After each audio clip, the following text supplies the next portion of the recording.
sort of a lot of traffic on Mumbai's roads despite not too many restrictions being eased? Well, yes, Ankita, Maharashtra government has come out with new guidelines, but let me just give you a wrap of the Mumbai figures before we actually move on to what's allowed and what's not allowed. Now, 800 deaths in Mumbai and 22,500 cases, and Mumbai reported 43 deaths on Tuesday. So that's a worry. The mortality rate is about at, 3.51% in Mumbai, which is just slightly lower than the state average of 3.56%, and 76.5% of all cases in Maharashtra are from the Thane region, which is Mumbai and surrounding areas. But let's now go across to what's allowed and what's not allowed in Mumbai. Now, yes, of course, there is traffic. And here you can see, of course, those scenes again. The RTO here in Mumbai, the RTO West making arrangements for migrant laborers to go back. But what's allowed in this scene? Now, what we know is that Mumbai and Maharashtra now will have just three kinds of areas. Instead of the red, green and orange zones, what we have is a red zone. Then you have a remaining areas, and then you have a containment zone. And as you know, in containment zones, almost nothing is allowed. All that's allowed is supply of essential goods, and also, movement for medical emergencies and supply of some goods. That's all that's allowed in, containment areas. But in remaining areas, there are a lot of restrictions that are coming in. Urban standalone shops, e-commerce, private offices are allowed. And in red zones, which is what Mumbai is, there is also liquor home delivery and, essential four-wheeler and two-wheelers allowed. Taxi cabs and rickshaws are still not allowed. Construction sites are not allowed in red zones, but in other remaining areas they're allowed. And these are perhaps some of the guidelines that have come in now. Basically, the restrictions are limited to containment zones mainly, and some in red zones. And also what we have is the fact that there are, several instances of, people out on the streets. But again, that needs to be put in context. The context is that, Mumbai has allowed certain activities to resume in red zones. And given that Mumbai is such a crowded city, what you see on the roads may seem like a lot of traffic, but if I can give you some context, for example, I drove across the city and it took me barely 25 minutes. Now, in morning traffic, that's never the case. It will take you at least more than an hour or 2 hours at, even sometimes. So that's the kind of this difference in traffic, even though there seems to be a crowd on the streets. But what else is happening in Mumbai?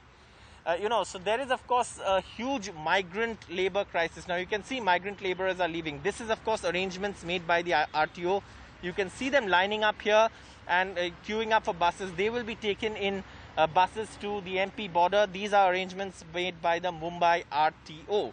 And this is, of course, the Mumbai West RTO, and their officers are here. All of them are, making these arrangements. But in this context, there is also another crisis looming in Mumbai, apart from the COVID-19 cases. And what is that? Now, across Mumbai, if you travel now, you will see several construction projects that are going on, and these projects need labor. And what we are now seeing is, with this reverse migration, with the exodus of migrant labor from Mumbai, scenes like these across every part of the city, these projects might be in a limbo for some time now. My colleague Abhishek Sharma reports.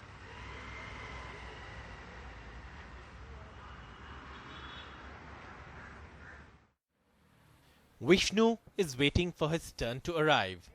All these men in masks are Vishnu's friends who are also waiting for their turn to leave Mumbai. They are from Assam and they work in one of the city's metro construction sites. गाड़ी देगा बोला है गांव जाने के लिए, तो इसलिए। अच्छा, गाड़ी तब जून में मिलेगा? जून में नहीं, हम लोग जून में जाएगा। अच्छा, अभी इधर है ना हम लोग। There are lakhs like Vishnu who are being provided food and a place to stay, but all they want to do is leave for their villages. पैसा भी लगता है ना गांव जाने के लिए, अब कम कर रहे हैं, पैसा आएगा तभी तो गांव जाएंगे। ये काम कब तक के, जब तक के लॉकडाउन है तब तक ये काम है, बरोबर। लॉकडाउन हट जाएगा तो काम भी हट जाएगा। ये लॉकडाउन हट जाएगा तो ट्रेन चालू हो जाएगा, उसी टाइम पे हम लोग चले जाएंगे। आसाम जाना है, अब ये लॉकडाउन खुलने के बाद ही जाएगा हम लोग। Most infrastructure projects under construction are seeing a massive labor crunch. Some estimates suggest it could be down to 10%. This is a major sewer project. Only 2 people are working on it in place of the regular 20. 15 labour, 15।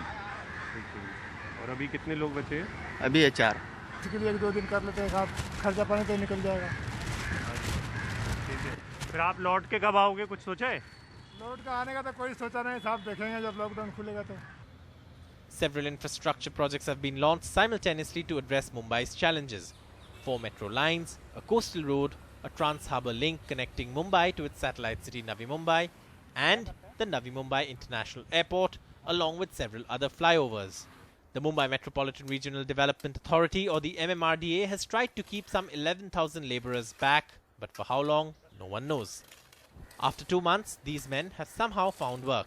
To keep going, they asked for money from their villages. घर से मंगा के खाए हम लोग, जब है नहीं 10-12 हज़ार रुपये घर से मंगा के खाया हूँ सर। भेजते थे घर से, फिर मंगवाए हैं 1 महीना पहले 1000 रुपये मंगाए हैं, तो कुछ खर्चा वर्चा साग सब्जी का चला है। In Mumbai, with Abhishek Sharma, Saurabh Gupta, NDTV. Well, you know, there are several developments in the city now. Obviously, there is a shortage of beds. COVID-19 cases are going up, 22,500 plus cases in Mumbai. So there will be a requirement for more beds. And while the BMC is making these massive COVID care centers, other politicians are also chipping in. And now, former Union Minister and also former South Mumbai MP Milind Deora is now chipping in. A 200-bed facility has already been, created at his behest at the St. Xavier's School. He's, sort of made the arrangements, financial and otherwise, at the centre. And he plans to set up more such centres. Here's what Milind Deora had to say. The BMC has been setting out to build quarantine centres for people in congested areas, essentially what they call COVID care centres. And I'm happy to state that we will be handing over about 700 beds for asymptomatic patients in South Mumbai to the BMC. We've done this in partnership with Anant University, who helped design these very sturdy cardboard beds for us, which are very, very stable, laminated, can be cleaned, moved around. And I would urge every citizen of Mumbai to support the government, state, centre, the entire administration in its effort. The best thing that you and I can do is to isolate ourselves as much as possible and to identify people who have tested COVID positive and to make sure that they're quarantined.